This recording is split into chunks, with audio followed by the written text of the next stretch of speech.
Alright guys, this is a 2011 Sienna. We're taking the under dash panels off in order to get to the power steering box to replace the bushing or the damper, which is causing a knocking sound. So what you want to do is remove this first panel. There's a screw that goes here that attaches this panel to this side of the car, side panel. Then you gently pull on this panel to release these pink clips.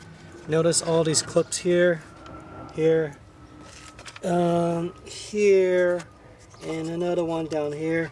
Just gently pull off using a pry tool or your hands or something soft. Oh, by the way, this is your airbag. Make sure you disconnect the negative battery cable. You don't want the airbag exploding in your face. So this is where we're so far. I'm going to show the next steps. Oh, by the way, I released the cable down here. I'm going to figure out how to get this off this this cable pull mechanism. So next video. All right, before I take this panel off, you got the gas cap release and you got the trunk release. We're going to get to that for a second, but let me show you the two electrical. This is the power rear door, enable disable switch, and also this over down here attaches to a courtesy light over here. So make sure you disconnect those before you start pulling this cable. Okay, moving on.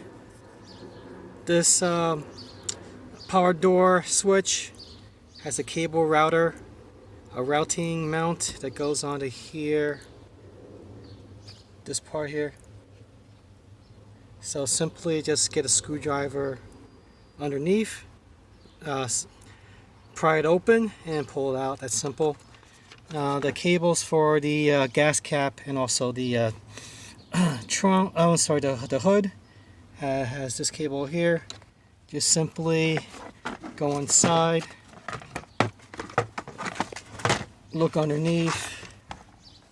Notice that the cable is going to be routed through this crevice here, and the ball at the end of the cable is going to go into this little round area here. So simply pull on the cable and push the ball of the cable out towards the right, and then release.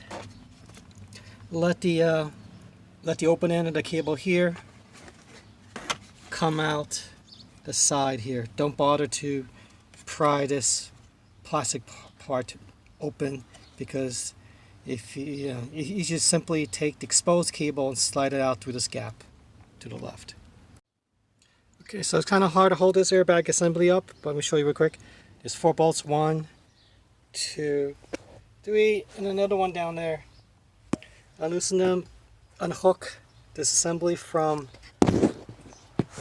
sorry for the shaking camera, unhook it from there, but the biggest task is to unhook this electrical connector. You get underneath the black bar here, lift it up, and then you pull up the whole connector like this. Okay. This ODB2 connector, which is also in the same assembly, you have tabs on the sides. I can't show you right now, but you just squeeze tabs on the sides and it'll come out. Squeeze on the sides and push it up. Push it out like this. Alright, the next thing you got is this air duct. This air duct is held to the evaporator blower assembly. That little triangle you see there. This has got tabs on the top and a tab on the bottom. These are not obvious. You can't see it. Really hard to get to.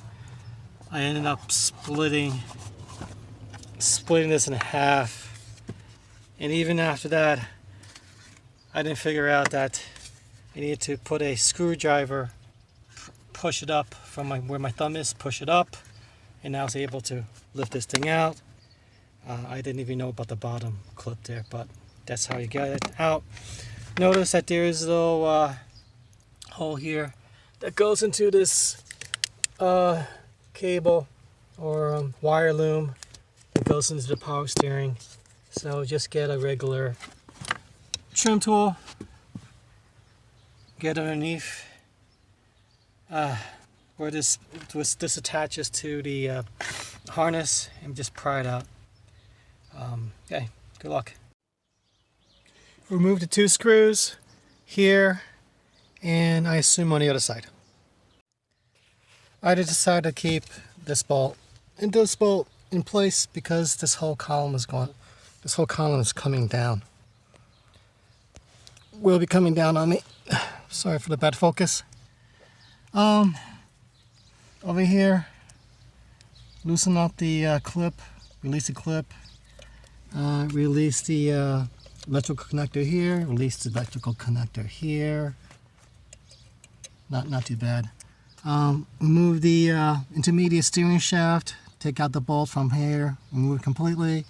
It just slides off from here. Get that out of the way. Next step is to remove this bolt. This is the anchor. This is not going to move because it's welded in, but this one is going to move. Let's see what happens. Alright, so I detached the bolt from the back. I can't see it, but that was in the last video. See on the sides, bolt's gone. Now the whole steering column is being supported by this bolt here, and the one right next to it over here. This one here. I'm going to remove these bolts. The whole steering column is going to drop, but since all these wires are tight, I don't want the steering column to fall on the floor. I don't want to stress out any type of cables. Look, this stuff like this, which is pretty fragile. I don't want to put any stress on them no matter what. So I'm going to let the steering column fall on this little step stool here, so I can get access to the steering box right there. Okay, so I dropped the column. It came out easily, but then this cable harness was keeping the column from dropping any further.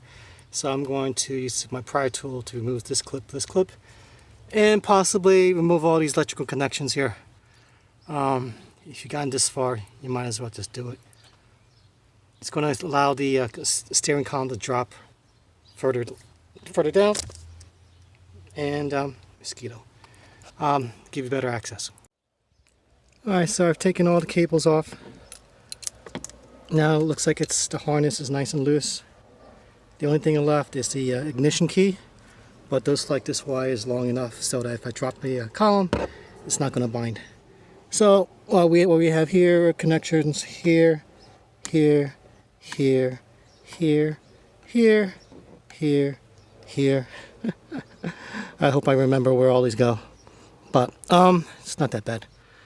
All these connectors will not fit into the wrong socket, so don't you worry. Alright guys, so I've disassembled the electrically assisted power steering motor from the steering column assembly. Notice inside it's only a splined shaft on the motor attaching to the the gears on the steering column. There is no damper like the one I have here, so my knocking sound is coming from something else. Well, we'll see, but I got to put this all back together now. Thanks for watching, and I hope this saves you about 2 or 3 hours.